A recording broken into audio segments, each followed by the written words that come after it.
Hi Capricorn, welcome to Starchaeology Tarot. I am Desi, this is my channel. And this is your March 2022 tarot reading. Let's see, what are the messages for Capricorn for March? What are the messages for Capricorn for March? Too many cards fly out, Spirit. That's too many. What are the messages for Capricorn for March? Capricorn, if you have some intention you want to set right now, a question that you want to ask, please do that. Your guides led you to this reading for a reason. So there are messages in here that are for you, and there are messages that are not for you. Take what is resonant and leave the rest. What are the messages for Capricorn? Capricorn, Sun, Moon, Rising, and Venus. This is good for.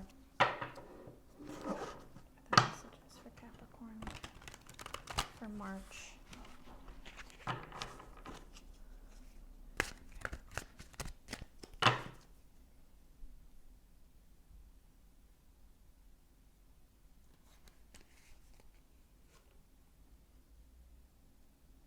Four of Wands. The Tower.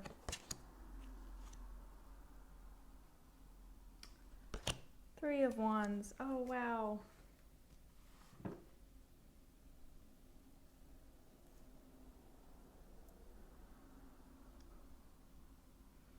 Capricorn, you're on a journey to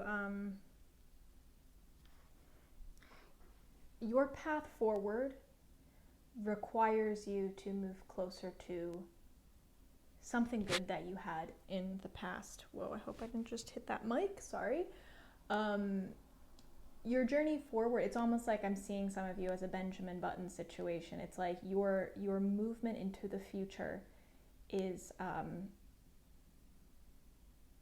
making you younger. Like it's resurrecting parts of you, beautiful parts of you that you lost. And so in a strange way, it's like as you age, you're aging backwards.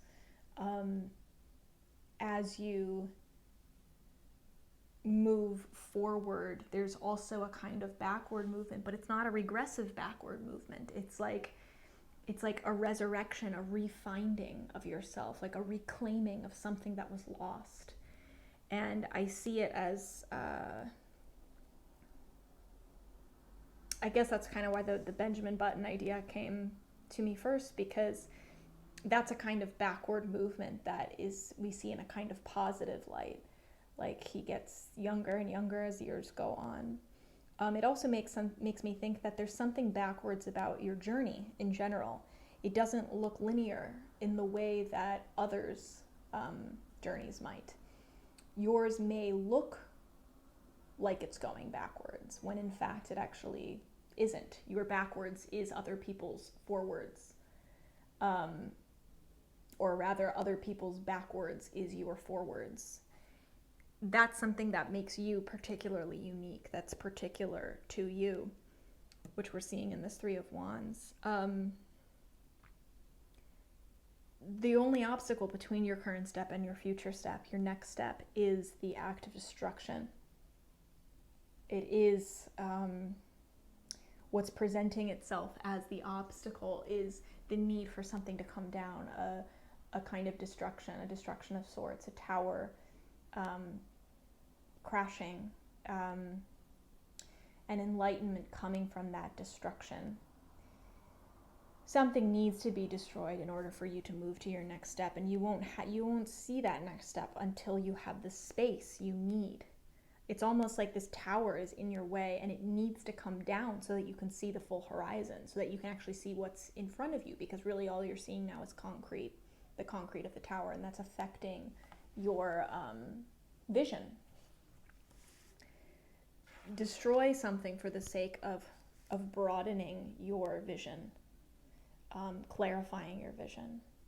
Now, the situation you're in right now, Four of Wands, what's confusing about this is you're in a rather stable situation.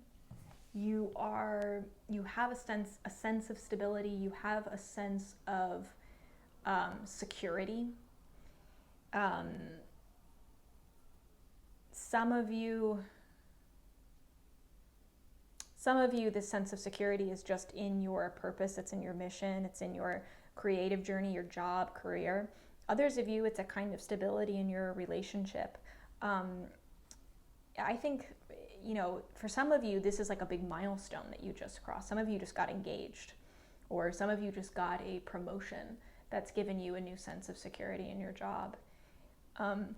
Some of you are in new relationships. You're in this like honeymoon period in a new relationship. Some of you are in a literal honeymoon phase post wedding. Regardless of what it is, some of you have crossed a milestone of sorts into a kind of new chapter that's giving you a new sense of security and stability.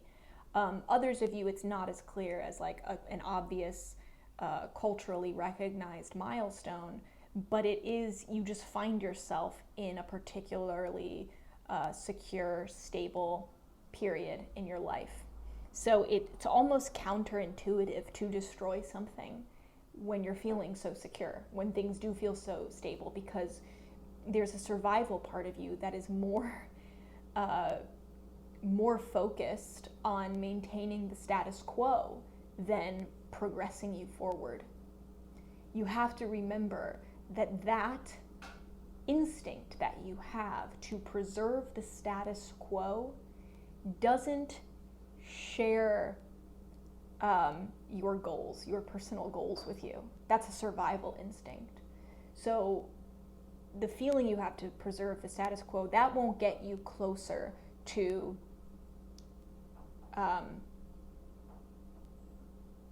further growth, progressing yourself, progressing your mission, achieving your goals, learning the lessons you need to learn, evolving spiritually, emotionally, mentally.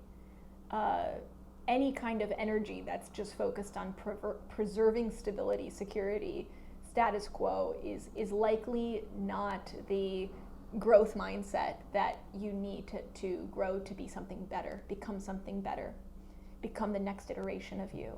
That's always going to be a less secure energy. That's always going to be a shake-up kind of energy, not something that is preserving stability. It's the energy that puts you outside of your comfort zone, that makes you feel uncertain. That's the one that actually pushes you towards growth, pushes you towards places. So it's almost counterintuitive to see what needs to be destroyed in your life when you feel so much security and stability right now. You feel cozy in your situation, whatever that is, even if it's not aligned with your ultimate goals. Survival instincts take over. Take over everything sometimes. But we have to remember that those survival instincts are trying to protect us. They are not helping us grow. They are not trying to aid us in our success, achievements, growth. So the obstacle is this sense of destruction, or maybe even like resisting a destruction that you on some deeper level know needs to be destroyed. You know something needs to be destroyed, or something maybe is falling apart and you are so desperate to maintain the status quo because it's comfortable that you're resisting that inevitable destruction. I think what's important to see here is that the obstacle is not a real obstacle. The only obstacle is you and your attitude towards that obstacle, meaning that it's not the destruction itself that is the obstacle to your security, success, whatever it is that you're most concerned about right now. It's your resistance to that destruction. The tower is a force outside of you. So it can't be your obstacle, it can't be your enemy, because it's not something you can change. It is something that you work with, you embrace, and you surrender to. So this obstacle, whatever it is you're resisting, whatever destruction you're resisting, whatever is like crumbling down, the quickest way to eliminate that obstacle is simply to surrender to the force of it, to move with the momentum of it. Surrender to it, let go. This is an act of God. This is a lightning strike, and you're already mid-fall. You can't stop gravity. The more you try to resist gravity, the more suffering you create for yourself. Whereas if you allow gravity to take you, you accept what is inevitable, what is inevitably falling apart, and perhaps is threatening this sense of stability and security. And all it does is bring you closer to you creating the path of your own design. The path that you consciously want for yourself, have chosen for yourself, not the path that you just happen to default into, find yourself on. The advice here is to recognize what makes you strange. Maybe it's that strangeness, maybe it's that weirdness, maybe it's something that makes you feel like an outsider that is threatening to that sense of security and stability. It's that outsider mentality of non-belonging, of non-convention, doing something different. That a sign. Pay attention, because the horns just went off at that moment.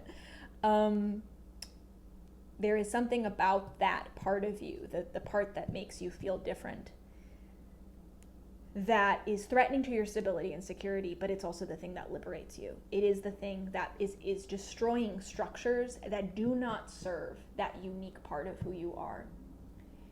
And in order for you to really own your path, to be as successful as you want to be, to achieve everything you really want to achieve, there has to be a level of embracing that very thing that makes you feel different, strange, unconventional, non-belonging.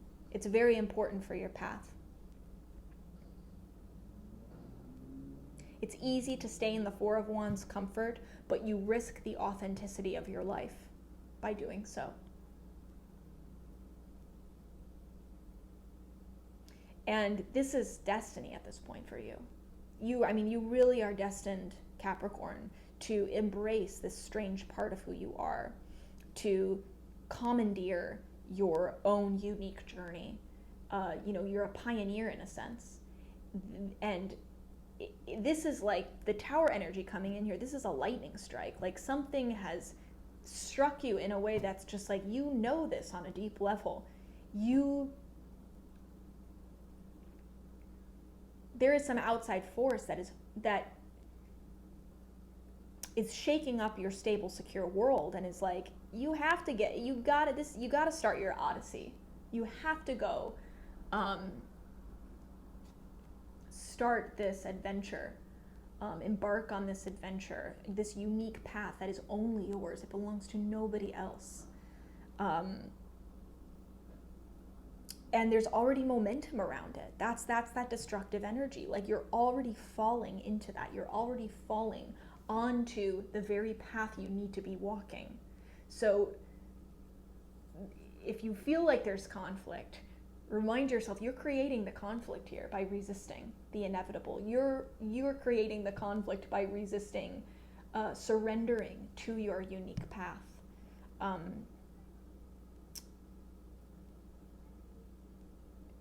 Your unique path is more important than belonging. It is more important than acceptance from others. It is more important than fitting in. It is more important than popularity. This is Wands, so this is soul purpose. This is bigger than all of that. And as scary as it is to fly in the face of those things and say, I don't care, brushing that aside, what you will gain by doing that very scary act is immeasurable for you. I would love to hear how this looks specifically for you in your life, Capricorn, so feel free to comment below. Please consider becoming a patron and supporting this monthly work, as well as a lot more readings that are to come for patrons only. You can check out the link to my Patreon and support me supporting you better for just a few dollars a month, or get highly discounted monthly personal readings if that's something that interests you. I'm I'm so grateful that you're here, so grateful to connect with you in this way today when you're finding me. And I'm rooting for you. I love you very much, Capricorn. Happy March.